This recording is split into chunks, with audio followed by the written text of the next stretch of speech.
let's take a look at what happened to Ted Cruz and his wife as they were just trying to enjoy their dinner in a Washington, D.C. restaurant. We believe survivors! We believe survivors! We believe survivors! We believe survivors! Excuse me. Beto is way hotter than you do. Candace Owens, she's an activist with the conservative organization known as Turning Point USA.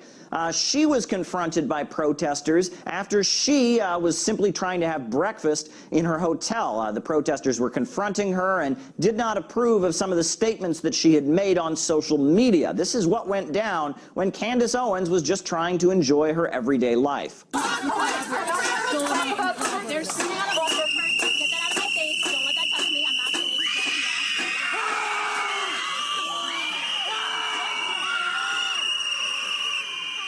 There seems to be an extreme polarization in the country between those who support Donald Trump and those who oppose him.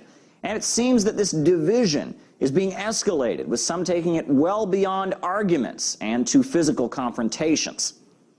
Well, let's discuss this further with John Griffing, former Texas Republican official. Thanks for joining us on the program, John. Now, are you surprised that these left-wing protesters turned to such disruptive and violent measures like blocking the traffic and attacking cars? No, in fact, I've written about it for over a year at the Daily Caller and WORLDNETDAILY, and I've talked about it extensively on your network. This is a mob rule mentality, and this is what has been encouraged by Democrat leaders, including former AG Loretta Lynch, including Chuck Schumer, including several Democrat senators, to engage in violence, to engage in mob thinking. And it's certainly not consistent with the democratic process.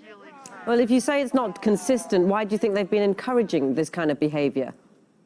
Oh, well, see, and that's a very good question. And the answer is simple. The Democrats have ceased being able to defend their own ideas. In fact, many of them don't know what those ideas are. They change from minute to minute, from second to second, depending on whatever whim or sense of emotional outrage they feel.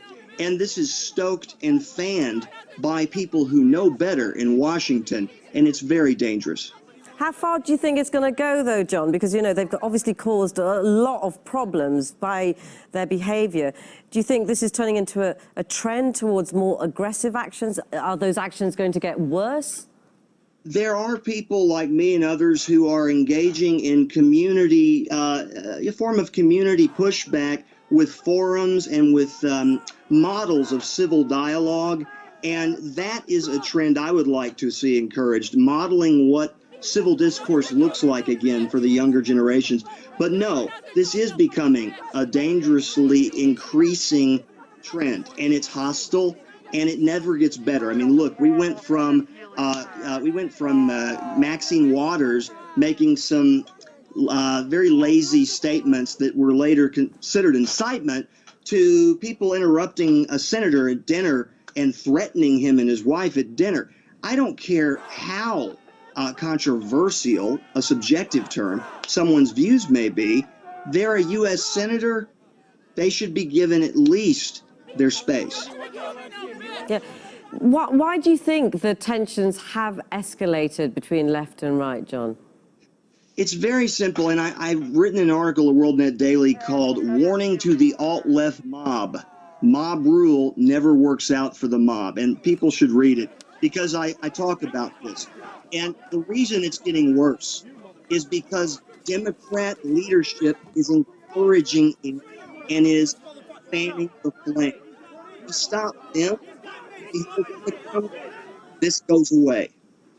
Okay, John Griffin there, former Texas Republican official. Thanks very much for coming onto the program and sharing your views with us. Thanks.